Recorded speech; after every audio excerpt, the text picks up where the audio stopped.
Konnichiwa, and welcome to the first JHRS hosted webinar for 2016. I'm your moderator, Junka Bigting, and I'm the Chief Community Officer of the Japan HR Society and the Managing Editor of the HR Agenda, Japan's first and only bilingual HR magazine since 2011. Today, we are very pleased to let you know that we have more than 40 participants registered for this webinar. Most of our participants today is obviously from Japan, but we do have people coming from Australia, Canada, US, Singapore, and the Philippines joining us today. I would also like to acknowledge my former students at TUJ and Globis who are at this call. Thank you for joining us, and I'm glad that you are furthering your HR education beyond the classroom. Okay, before we start, let me just do a little bit of housekeeping here. First, in order to ensure the quality of our webinar today, all participants will be on mute mode only for the duration of this webinar. However, you can, of course, participate in the discussion by using the chat function. You can see it on the right-hand side of your screen. So if you have any questions, comments, or suggestions, simply type them in the chat box, and I, as your moderator, will do my best to have our speaker address them during or after the webinar itself. Note that our speaker has agreed to provide all webinar participants a copy of the presentation slides, as well as the link to the video of this webinar for your own personal use. JHRS will be sending the relevant links after the webinar, so please watch out for it. Okay, before we start, let me just have a couple of advertisements here because we do have some JHRS events that you might want to attend as well. The nearest one is the WIN Tokyo Conference 2016 to be held at the gorgeous Shangri-La Hotel from May 19 to 20. We have been participating in this WIN Tokyo Conference since they started to do this 2 years ago, and I can testify that the quality of speakers, participants, and the conference itself is really, really high. This conference is highly recommended, especially for those of you who would like to learn what other companies are doing in terms of diversity and inclusion and creating a highly engaged and empowered workplace. Don't forget as well that you can get, as a webinar participant today, you can get a 10,000 yen discount for registering as a JHRS member or as an HRA subscriber. And then the second one is in our calendar is the mother of all conferences. This is the SHRM 2016 Annual Conference and Exposition, the biggest HR conference in the world, to be attended by more than 15,000 delegates all over the world. It will be held in Washington, D.C. from June 19 to 23, and JHRS is forming its own delegation to represent Japan in this conference, and to date we have around 10 confirmed delegates coming from different companies and organizations. If you are planning to attend this conference, become part of the JHRS delegation and enjoy up to a 40% discount in conference fees. As usual, the HR Agenda magazine will be covering this event and update you with YouTube videos we will produce as we cover this particular conference. And finally, JHRS and the HR Agenda will again be participating in the 5th annual the HR Agenda Conference to be held at the Santa Convention Center in Singapore from August 22 to 24 and organized by our partner Marcus Evans. I'm actually one of the concurrent session speakers there, and I'm going to talk about a similar topic as our webinar today, and it's called Transforming Performance Management, the use of rating-free performance management. Again, as to register as a JHRS member, you can also get a 10% discount when attending this conference. And that's it. It's now we go to the main webinar itself, and at this point I'd like to introduce our speaker for today. Our speaker for today is one of the world's foremost experts on the topic of performance management and a fierce advocate of the abolition of performance review itself in developing people. Our speaker is the founder and managing director of a performance and change management consultancy, Winners at Work, based in Brisbane, Australia. And he is also an adjunct professor at the Graduate School of Management at the Queensland University of Technology in Brisbane, Australia. In the course of doing his advocacy against the use of performance reviews, he has delivered his message to thousands and thousands of people across a dozen or so countries and territories, and has authored 7 books. The latest of which is an Amazon bestseller at the end of performance review. And so without further ado, JHRS is proud to present Dr. Tim Baker, as we say And as we say here in Japan, Dr. Baker, yoroshiku onegaishimasu. The floor is now yours. Thank you, June, and welcome to the webinar. I'm looking forward to spending some time with you this afternoon and perhaps providing you with some thought-provoking commentary around performance management generally. And as June has mentioned, you are more than welcome to ask me questions through the chat box. And June, as the moderator, will let me know. So I'll stop at different points to make it a little bit more interactive. When I do this work in performance, essentially I find that there are three camps of people, and the three camps are this. One camp believes that the performance review is a good thing, it should remain, and they believe that the only problem is perhaps training people to do it better. So that's one camp. There's another camp who believe that performance reviews are fine just as they are, and there's nothing wrong with it, and they have the attitude, if it ain't broke, don't fix it. So there's a second group. Now that group, of course, is getting smaller and smaller, and the third group, which is the camp that I belong to, is that this camp believes that performance reviews are not working and that we need to find another way. So that camp, of course, is growing in size. And in fact, just to illustrate my point, in a moment I'll just talk about some of the companies that are actually in that third camp. So basically there are three key messages that I want to get out of today's webinar and broadcast. So the first key message is that to understand why performance reviews are outdated and ineffective. Now, I've had a look at the attendance list, and there's many very experienced people who are in this chat room. So I think this is probably something that you are probably aware of as well. The big dilemma is, what do we replace it with? The second thing is, I think there should be a shift from moving away from appraising performance to developing performance. I think it's impossible to do both in that one big meeting that we have once a year or twice a year, which we call a performance review. You can't really do both. And of course what we do is we try to do both, and in fact what happens is that because we have this big review once or twice a year, people don't bother doing any developmental work during the year, thinking they can save it all up for the big event. And I guess the third thing that I want you to get out of today's presentation is actually understand one of the methodologies that are out there to replace the performance review, which is the 5 conversations framework. There are other methodologies out there, and I think what you'll find is that group is growing and growing. There are more and more possibilities out there for you to use. So I just ask you to keep an open mind, ask questions, and have some fun, and hopefully I can provoke you a little bit into thinking slightly differently about the whole subject. Okay, so all of these companies, of course, have got something in common. We all recognise them, we all recognise their names, they're multinational companies, but they've all done one thing, and they have decided to review their performance review. They have decided to actually take out the, so some of them have taken out the rating systems, others of them have abolished performance reviews completely. I think they're using hybrid approaches, but they're all attempting to look for a new way forward. So obviously there's a movement out there towards more of a performance conversation model.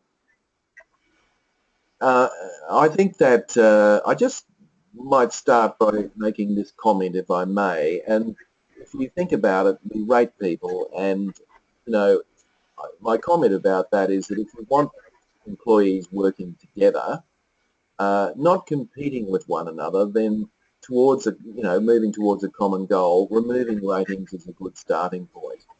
So by creating ratings, we're getting people, of course, to compete with each other. So that's fine, but then on the other hand, we're preaching teamwork and collaboration on the other.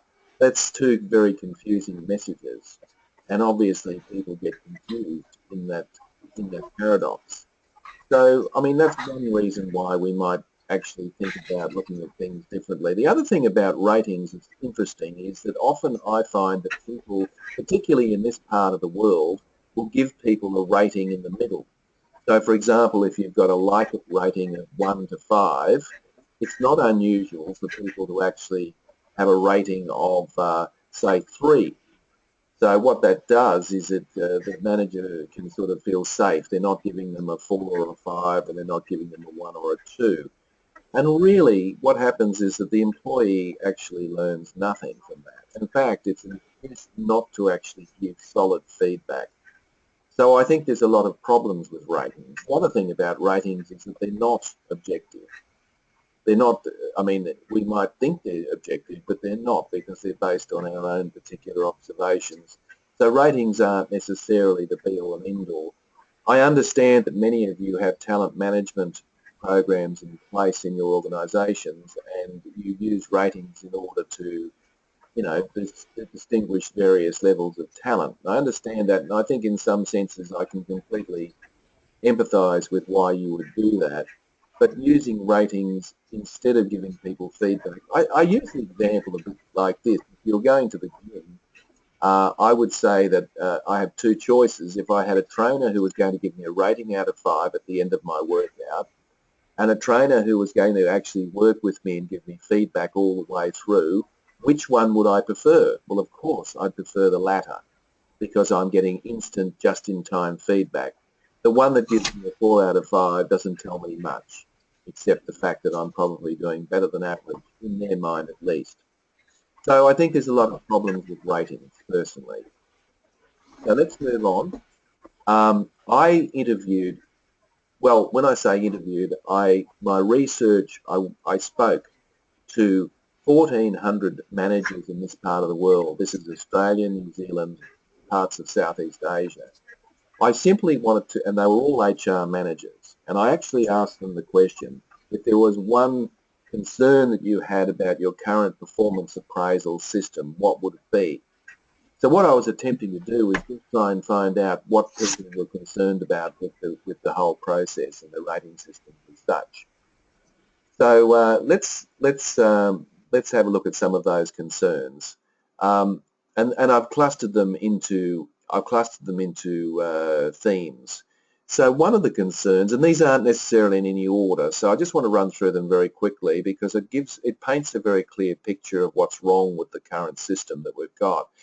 People commented that they're very costly, and they do take time, and it does cost money because time is money. People have to prepare. People come to this meeting. While they're at the meeting, of course, they can't be doing other things, so there are opportunity costs for appraisals, and it can be quite a costly exercise. That in itself is not a problem. The problem really is, okay, if it's a costly exercise, how is it worth the cost? Are we getting a return on investment? Another concern is that appraisals can be destructive. I've had HR managers telling me that after the appraisal, their work really begins because there are many disputes around the office, there are many arguments, there are allegations of bullying, harassment, and all of these kinds of things. Whether they're true or not is one thing, but the fact that they can descend into a mistrust between the manager and the employee is a major concern. Another concern is that they're a monologue rather than a dialogue. In other words, the manager is doing all the talking and the employee does very little because he or she knows that their pay is probably very much contingent on how they respond. So it's very difficult to get people to talk during the appraisals. That was the common theme that came through. Another concern was that it was very formal. It's usually done in the boss's office behind the big black mahogany, big desk, and done in a very stressful environment. And that in itself was not conducive to actually having a good conversation. Another concern was that they're too infrequent, so a lot of companies, of course, have gone from annual reviews to biannual, and then some are actually going quarterly. So there was still a concern that it's too infrequent, because a lot of things can change, obviously, in months and several months. So that was a big concern that was raised. One of the biggest concerns was the fact that the exercise was an exercise in form filling. So people would actually be spending all of their time filling out forms. And in fact, one of the HR managers I spoke to directly said to me that during their appraisals, there were managers who never made eye contact with the particular people that they were appraising for the full hour because they were too busy filling out the paperwork. So that cannot be useful and productive. So paperwork and the bureaucracy that goes with that can be a major turn-off for managers and employees and HR managers as well. Another concern is that they're rarely followed up. So it's quite a stressful situation. People finish, they file them away either electronically or via paper, and they don't refer to them again until the next appraisal. So very little happens. And in fact, I've done some looking on this regard, and I have not yet come across one piece of credible research that actually demonstrates conclusively that performance appraisals actually increase performance. So the question then is, why do we do it? The last concern is, and I've sort of covered this, is that most people find it stressful. Not only does the person on the receiving end find it stressful, the manager themselves finds it stressful. So there's a big concern there. And so the fact that it's stressful is not a major issue. Some stress is critical in the workplace, but unnecessary stress is not necessary. So why do we do it? So these were the 8 concerns that HR people, this is 1,400 managers, HR managers that I spoke to. So you'd be familiar with many of those. So let's, I might just move on then, and then I'll pause for some questions. If you've got some questions, then please put them in the chat box. But I guess what I'll do here is just give a broad landscape of what's out there at the moment. So what's actually available to you? At one end of the continuum, we've got the very traditional approach, and we've got in the middle a discussion type approach, and then at the other end we've got the peer group approach, which is fairly new based on the crowdsourcing concept. So let's just look very briefly at where each of these, what these mean, and where does the 5 conversations framework fit in. The traditional approach is very much based on the military concept, where the superior sits down with the subordinate and basically then asks them a bunch, basically gives them feedback, and the subordinate really accepts or rejects that feedback, but really they're passive observers in the process. The discussion one is where trust is critically important. So this is about developing a dialogue between the person being appraised and the appraiser. So what my concept, the 5 conversations framework, attempts to do is to actually create a discussion. So we're actually shifting from the traditional to the discussion. Now, something that's relatively new and I've had a bit of experience with is the peer group approach.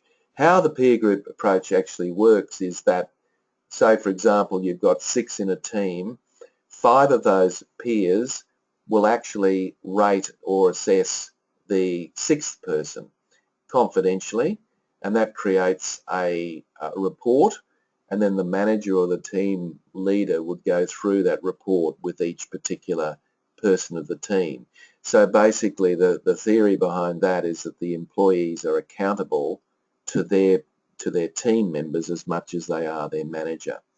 So that's a very interesting concept. So the traditional one's based on hierarchy and power. So basically the decision that's made by the appraiser is the one that counts. For the discussion, it's about agreement. So for example, if I rate someone a 4, they might rate themselves a 2, their score is a 3. So it's a kind of coming to some sort of an agreement around where we go. Although I should stress the 5 conversations framework does not use ratings. And in terms of the peer group approach, there's obviously multiple perspectives that we get from the team members and sometimes beyond the team itself. So the manager's judgment is used in this approach here with the management judgment. The management makes the call, they make the observation. Sometimes they're right, sometimes they're wrong, but nevertheless their judgment counts. With the discussion approach, it's a mutual agreement. And with the peer group approach, it's a peer group judgment. So there's a kind of an aggregate result that comes from that. So you might like to actually think, if I just go back there for a moment, you might like to think, you know, where is your system along the continuum? Most people, of course, are trying to move away from the left-hand side towards the right-hand side. Some are having success, some are not, but certainly they're attempting to do that. So, at this stage, I might just pause and just put the camera back on, if I may. June, are you there? Yes, I'm here, and we do have a question from one of our attendees. You know, and her question is: ratings are intended to serve as a base for comparison as a quantitative or objective tool. You know, apples to apples. But how do we argue to naysayers that qualitative measurement, like continuous improvement, has a better effect? I think the way, look, the first message there in the question is that, look, and I know the person asking the question probably didn't mean it, was probably what other people think. They're not objective because obviously it's just a number that's based on a perception. And often that number is actually not even representative of what people's perception is, as I mentioned before. So that's the whole basis. And we feel safe with numbers because we feel that we're taking ourselves away from the real issue. I think that I would probably try to persuade people by talking to them in relation to what's more important, feedback, which is what you're referring to as qualitative, or is it the quantitative number? Now, they'll probably say both, in which case I'm not that concerned because what actually happens is that the number replaces the feedback. So in other words, if I give someone a number, I don't have to give them any feedback. I can just say, you're a 4. It excuses me from the important feedback. So I think that's the way I would try to do it.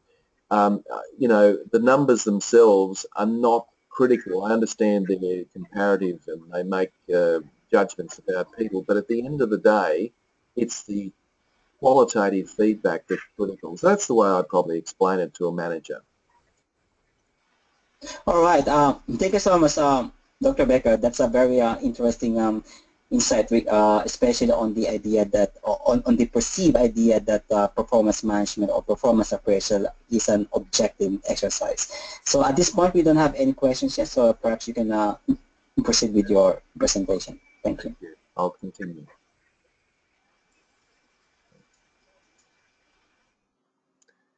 Okay, so let's continue. So that's the 3 different approaches. Now, what I want to do now is show you how the 5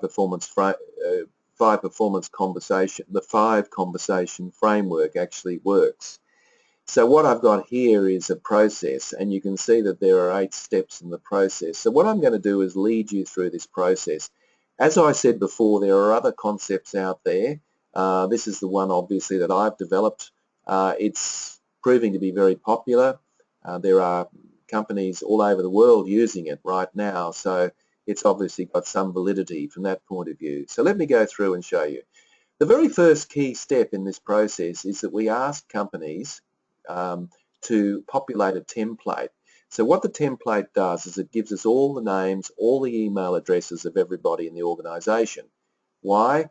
Well, 2 reasons. We want to conduct a pre-conversation survey, and also that is used to populate the 5 conversations framework online system, which I'm not going to get into in great detail today, but I'll certainly talk with you offline if you're interested to look at that a bit further. Then what we do is we actually assess the current state. Now, this is important because what's actually happening is that no one really has any evidence about whether these systems actually work or not. And as I said before, there's no research to show that they actually do. So what the assessment does at the beginning is actually assess the organisation, and I'll show you an example of that in a minute, so that we have a baseline, and then we can move from that baseline a bit further. So we do that. So we've got the data to tell us how the organisation is faring, and look, the statements are not directly related to the 5 conversations framework, but they do guide and inform that particular process.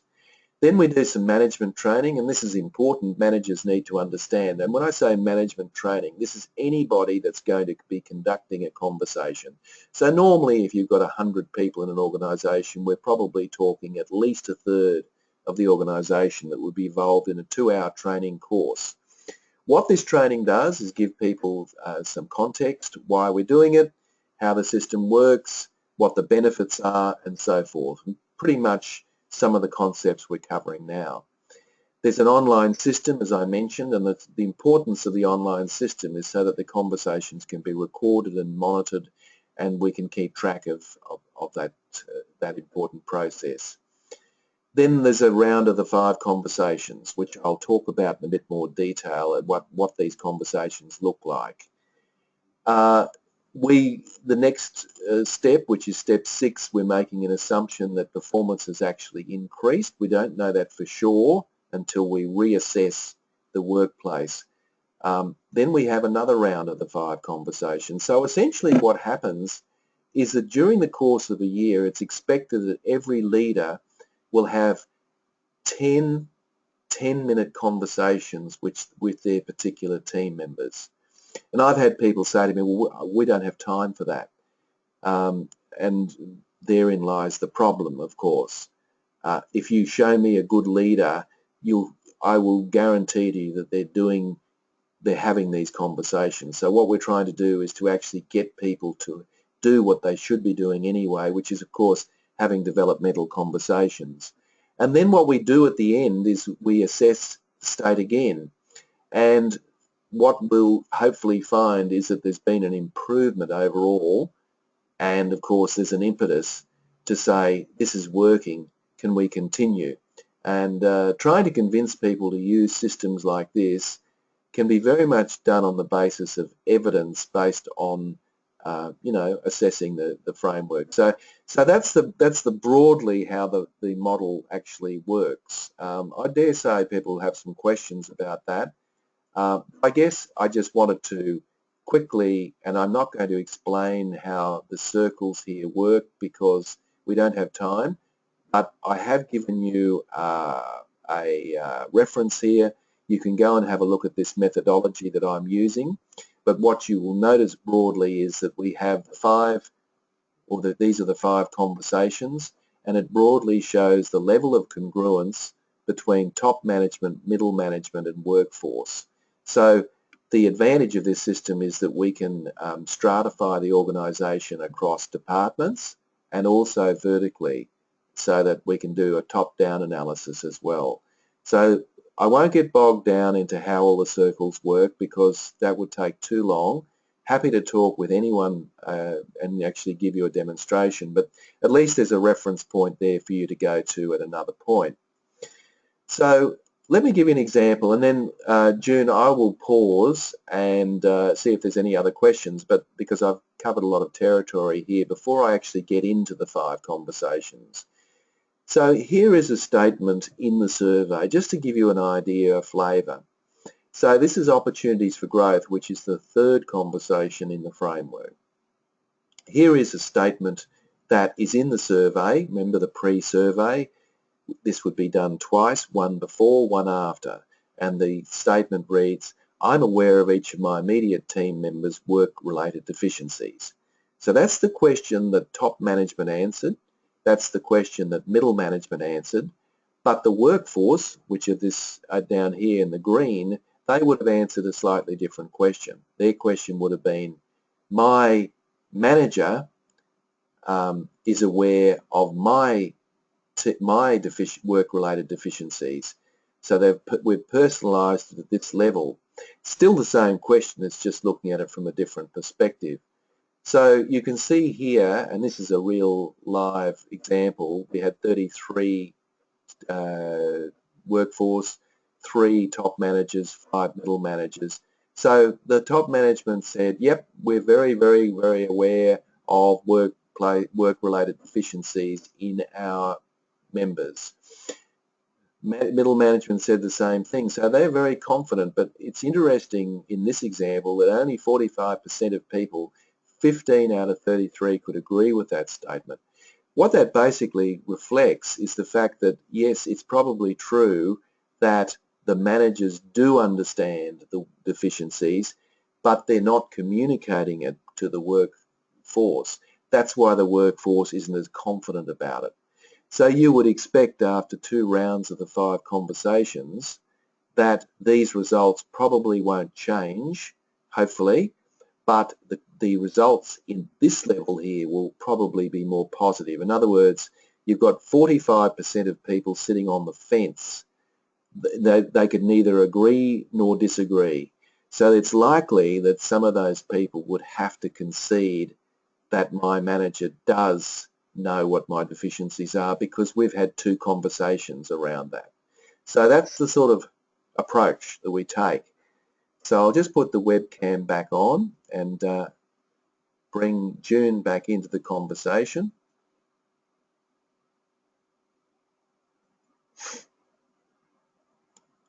Okay, so June, any questions? All right, we do have another question before you. Yes, we do have a couple of questions here, but the first question would be certainly ongoing communication and coaching is the key to successful performance management. What do you think might be the challenges of a new approach that is implemented here in a country like Japan, which is I think the participant is trying to imply that we have a very high context type of culture here. Yeah, I think that my comment about this is that I think for those of you who are in the HR field, I think you should look at the 5 conversations framework not as a substitute for the performance review. You should look at it as a change management initiative. So in other words, by implementing this, what you're doing is you're creating a situation where people are obliged to talk to each other, more so than they probably are. And I think that in itself is a big change, whether it's your culture in Japan or Australia. I can assure you in Australia, we struggle. People are not, managers here are not coaching people. Managers here are not having conversations. I find in America the same thing. In fact, there's very few cultures in the world where people are doing this well. And what I'm trying to do here is put a framework in place to get people to do this. And ultimately what happens is their skill level will increase because we give them the questions to ask. It's not like they have to make it up. And I'll show you what some of those questions are. So hopefully, June, that answers the question. Look, I think humanity, all over the world, people, there's this huge yearning for a need to feel part of the organisation. Community is breaking down all over the world. Sometimes we don't even know who our neighbours are. We don't know who the person is across the hallway or across the road. So what happens is that people come to the workplace looking for some humanity, what I call workplace dignity. So the conversation framework is about creating that, as hard as that might be in some cases. Okay. We just have one more additional question related to one of the slides that you earlier presented, and the question is, how is accountability assured in the peer group approach that you discussed in one of your slides. Sorry, June, I just missed that last bit. Could you just read that out again? Thank you. Yes, the question is how is accountability assured in the peer group approach? Good, good. Okay, the accountability comes from the fact, okay, if you take the peer group approach process, I think what you're getting at is that maybe because it's anonymous, people can say whatever they want. My sense is that, look, there's no perfect answer to this. If you make it, if you don't make it anonymous, so in other words, you say, right, you're accountable, you make your comments, we will know what you think. The problem with that is that people aren't always frank, open and honest, right? So that's a problem because you're not getting the feedback you need. But then on the other hand, if you make it anonymous, then of course people can hide behind it and say, well, I didn't say that, or that wasn't about me. So all these systems have their flaws. There's no question about that. But I think that if you're sitting down having conversations with people, it is a far more genuine approach because you can check with people about their understanding. That'd be my comment. All right. Thank you so much for that again. And perhaps at this stage we can proceed with your presentation. Thanks, Jim. I'll continue.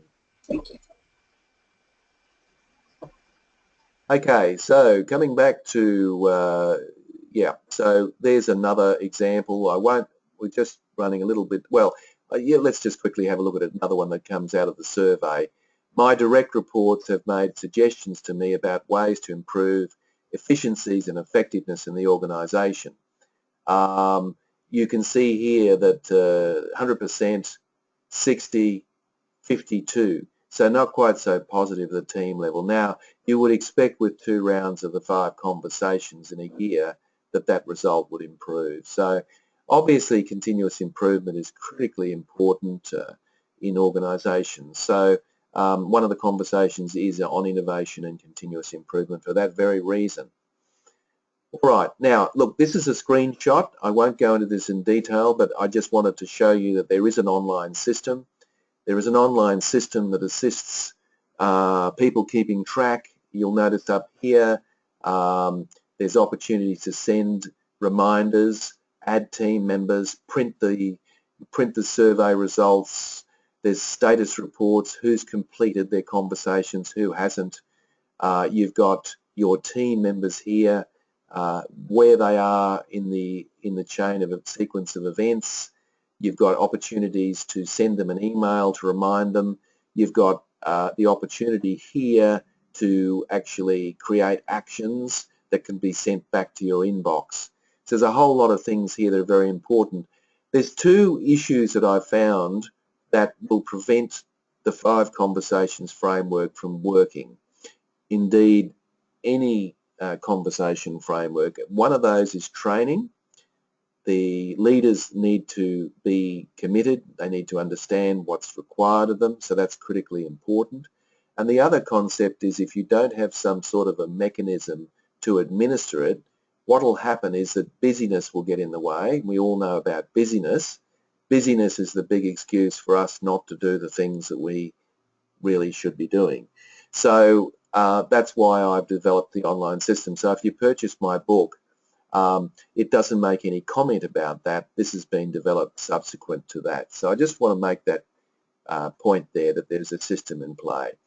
Now let me just talk a little bit around the philosophy, and then I'll stop again for a couple of questions, and then we'll stop at the end for the last 5 minutes to have any other round-up questions. So let me talk about the concept of the 5 conversations. Why do we have this system, and then I'll actually show you what it looks like, the framework of 5. This is a provocative statement, and some of you, this won't be terribly surprising, but for others of you, you may not have thought about it. But I think the roles that people play in organisations are more important than the jobs that they have. Yeah. The PowerPoint slide is not appearing on the webcast. Ah, okay. Okay, let's let me check to see. Okay. Sorry about that. Can you see it now? Not yet. Right. Okay, now we can see it. Can you just roll back a little bit, especially the screenshot. I think that's the part that participants were not able to see. Okay. I'll just quickly, should I go back, do you think, or just continue? Just show them the screenshot and then just Okay. discuss a little. Yeah, so you've got your system here, as I mentioned. Sorry about that, ladies and gentlemen. I don't know what happened there, but you've got a system here where you can, as you can see up the top, you've got a lot of facilities, print the questions. You've got a status report. You've got, you can add team members to your team. And this is a manager who has, their portal, which has 5 people. This is obviously made up. You've got 5 people here, the status, so their email addresses, when they were last contacted and so forth. So it makes it a lot easier. It makes it easy for HR people because you can actually judge where people are up to. All of this gets integrated back to HR. You've got actions down here which give people an opportunity to create a to-do list from the conversations and to actually send them back to their inbox. So you've got a lot of facilities there, but as any of you are interested, I'm more than happy to give you a demonstration online, but I just wanted to point out there is a system. Okay, so the roles that people play in organisations are more important than the jobs they do. What do I mean by that? Let me give you a little bit of an insight. If you think about the work that people do, and it doesn't matter what the work is, there's 2 dimensions to every work, all work that people do. One dimension we're very familiar with, and that's the technical dimension, or what I call the job role dimension. These are what basically are covered in the job description or position description, whichever term you want to use. Generally, this is a list of the technical requirements of what people are expected to do, the key performance indicators, the key result areas. Now, this is obviously important to any job, but there's a whole lot of other performance that's very, very important as well. And this is what I refer to as non-job roles that people have. And what I've done is I've identified 4 non-job roles in one of my books. You'll notice the book is down here. But let's have a look at what those 4 are. I would argue that they're critically important to performance. So having people come to work with a positive attitude and to be enthusiastic is critically important. I don't want people bouncing off the walls, but I don't want people actually being negative about everything because it sabotages the positivity in the workplace. That has a critical influence on performance. But yet we don't really talk about that because we don't have, it's not in the job description, and it might open up a big can of worms. So therefore we don't talk about it. Another role that's critically important is the role around the team. We expect people to be able to operate in teams, and that's critically important in our flatter structures. It's also critically important that people come to work and continuously learn and upgrade their skills. And I'm sure all of us in this broadcast would know people who have stopped learning. They've said, oh, well, I prefer to do things this way. I'm not interested in upgrading my technology. So we have issues around that. And of course that affects performance. And of course we want to be continuously improving in the concept of Kaizen. We want to continually improve the way we do things. So if you think about it, performance is actually 2-dimensional. I raise that because this part over here doesn't get talked about very much. So let me illustrate my point. This is a very busy slide, but the point is very clear. 9,000 managers were asked in 3 continents a very simple question. If there was a number 1 job attribute that you wanted from your employees, what would it be? And then what people had to do is simply state what that attribute was. So what you're seeing on your screen is an aggregation of all of that research. And the score at the top, number 1, is the number 1 attribute. Now, I don't want to go through this laboriously. I just want to make a very clear point. Out of 9,000 people, these are the top 10 job attributes. There is not one technical attribute in those top 10. So I'm just trying to make the point that we definitely rate non-job performance, non-job roles. Yet our performance systems are not well enough developed to actually look at that. So the 5 conversations can be very effective in actually looking at both job role and non-job role. That's my key point. Now, I might just pause there. I realise we've got about 15 minutes. I'll bring June back in because before I go into talking about the framework, June, any comment or questions that we might have?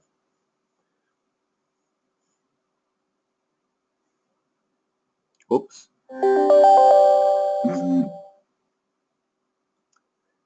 Sorry, June, are you there?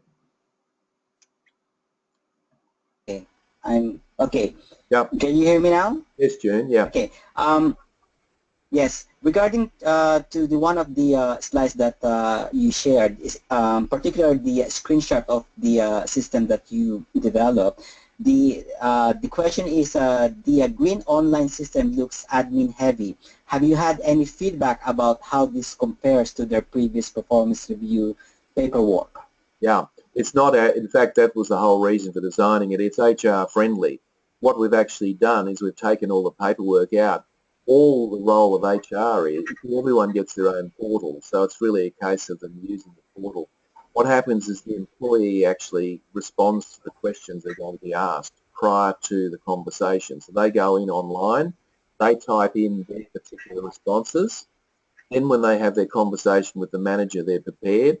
The manager then goes in and adds his or her comments based on the conversation they've had. And from an HR point of view, it shows you a dashboard about all the issues that have come up and so forth. So it's actually about making your life easier, not actually harder. It's actually a much better process. And instead of chasing people, it's just a click of a button. So it's actually a very useful system, and we've designed it for particularly that reason. Okay, so what you have actually developed is automated, the performance management process itself. Yes, that's right. Yeah, absolutely. So, yeah. All right. Thank you very much, Tim. Okay, I'll keep going, and then we'll stop a little bit before the end so that we'll have a few questions to ask there. So let me just make sure I don't get rid of everybody. So turn off your webcam. Okay, so June, you can see the screen now, I assume? Yeah. Yes. Good. And you can also see your reminder, leave for airport. Good. I thought I'd turn that off. Okay. All right. So, guys, let me have this. Here is the 5 conversations framework. You'll notice that on the left-hand side, there's the months. So we're expecting people to have one 10-minute conversation once a month with their direct reports, and the topics are in the second column. And I'll go through and explain those in a little detail in a moment. The content, which is the third column, is just explaining a little bit around what that topic is about. And the final column is some of the questions, not all of them, but some of the key questions that are asked during that conversation. So I put a lot of thought into the order here so that I didn't just slap this together. I thought very carefully about this, and let me explain the order. A lot of people say to me, surely it could not only be a 10-minute conversation. It is only a 10-minute conversation. It's very targeted, very focused, very relaxed, but nevertheless important. So there's not too many questions to ask. So I'm not suggesting people might want to talk for more than 10 minutes, and sometimes that's a very good thing. But really it's designed to be a 10-minute conversation, which still can be very meaningful and relevant even within 10 minutes. So just imagine your organisation for a minute if everybody is committed to having 10-minute conversations every year about a range of developmental issues. It's inevitable, it's absolutely inevitable that it's going to improve trust, build morale, improve performance, and we'll know that because remember we measure that at the end. So climate review. The climate review, of course, many of us in this broadcast spend lots of money on online engagement surveys, and this conversation can replace that in some respects because instead of doing this online, how about we do it face to face? How about we ask people about their job satisfaction? How about we ask people about the morale? How about we ask people about how they'd rate their communication? Not theirs personally, but in the team and from that team beyond. So it's saving you a lot of money, and it's also just as relevant. People will say to me, yes, but people mightn't be honest in a conversation. They mightn't be, but they mightn't be honest online either. So how do we know for sure? This way, at least, we can delve down and ask questions of clarification. So we have a climate review, which is a very easy starting point in the conversation. Then we move to strengths and talents. So this is based on the positive psychology movement, and it's based on the concept that if we actually talk about strengths first, it creates an upward spiral of positivity, and it also, the whole concept is how about we start with trying to utilize people's talents and strengths for the betterment of the organization. So very much working on a talent management concept here, and this is a much more positive way to actually begin the developmental process. Obviously, at some point in month 3, we've got to talk about what people need to improve on, and these are opportunities for growth. This of the 5 conversations is the most difficult conversation because, people don't like to admit these things, but we've got to have a talk. We have to have a discussion about it at some point. So yes, we do that. And then, of course, you can imagine out of this conversation 2 and 3, there is some developmental opportunities, some learning and development opportunities that fall out of that. Here is your training needs analysis. Instead of us spending lots of time and effort collecting information across the organisation for a training needs analysis, how about we just do it through the conversations? And all of this, remember, is recorded, so the HR person actually has access to all of the, the training needs across the organisation very easily. That's what I meant by the previous question, that it actually makes your life easier. So we have then the final conversation around innovation and continuous improvement.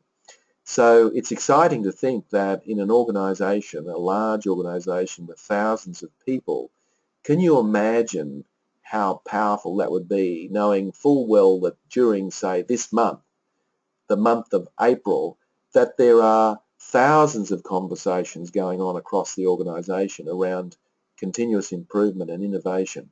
Now, not all the ideas will be great, but many of them will, and that's the point. There'll be some good ideas generated, and there'll be some opportunities to build efficiencies and effectiveness in the business.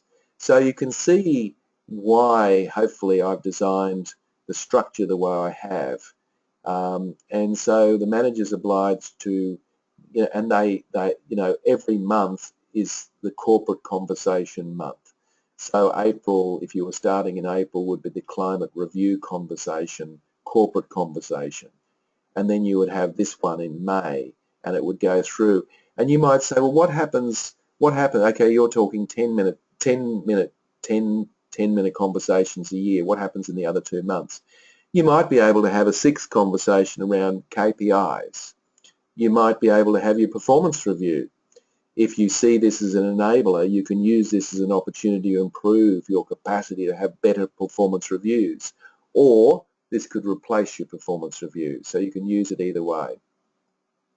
Okay, so I'd like to just sum up there because I think there'll probably be a few questions to answer. So let me just simply talk about the benefits as I see it, to try and wrap all this up for you. So let me just go through this. One of the benefits of the 5 Conversations framework is that it creates an ongoing dialogue. And what that means is that it's, as I said before, it's a change management process. We're actually getting people to talk to each other, which is not something that they're necessarily used to.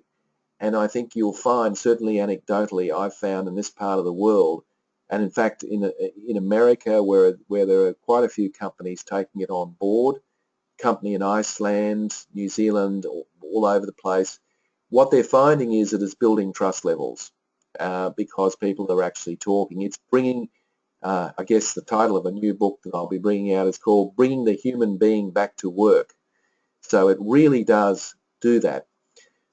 It also means that it creates a more open dialogue and a more direct as well. So you can be open and direct as well. So the questions are there, people are prepared, people are talking about these things. It creates flexibility. So it means that you can do this you can do this in the car, you can do it on a park bench, you can do this in the lunchroom, well, you know, with a fair degree of privacy.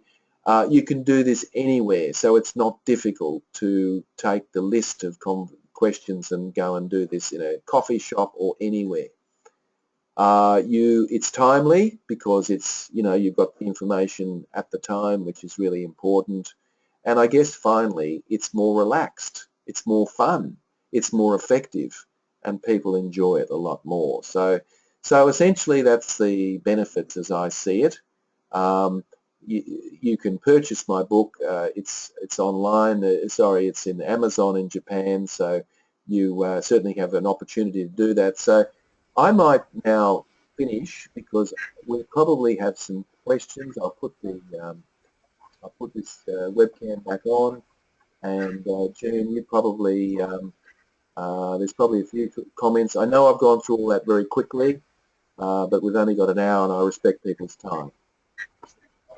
Yes, we do have a lot of questions, but unfortunately, we won't be able to answer them at this webinar. But if I may just ask one last question, and I think this question is very, very good to close this webinar. The question is, many times we are told to build trust, but how can you have trust between someone who has the power to fire you for economic reasons at any time? Yeah, that's a good question. And of course, people know that. So there's this power relationship that's in workplaces.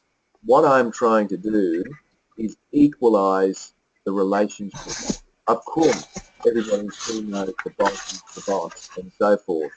But by involving and engaging in a series of conversations, we are attempting to humanize the workplace. Of course, and of course, we all know about leadership these days, that leadership is much more of a collaborative exercise, or at least it should be. So this is a vehicle to be able to create a more collaborative leadership style.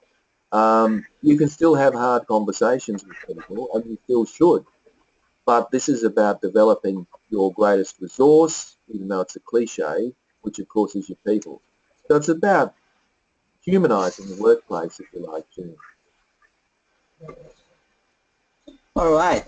And with that, thank you very much, Dr. Baker, for your presentation today and for sharing your knowledge and wisdom to all of us today. I'm sure that our participants have learned a lot from you, and we do hope that this webinar is just but a start of an exciting journey in transforming how we do performance management and how we develop our people. Again, on behalf of the JHRS community, a very, very big thank you and all the best. To all of our participants, thank you as well for your active and highly engaged participation in today's webinar. And again, we will be collecting all of your unanswered questions and then send them to Dr. Baker, and then I'm sure that Dr. Baker will be kind enough to respond to those questions, and then we will feed them back to you. And again, as a reminder, we will be sending you a copy of Dr. Baker's presentation as well as the recording of this webinar. So please watch out for this in your email inboxes. And we hope to see you again in one of our upcoming events. But for the meantime, we wish everyone a great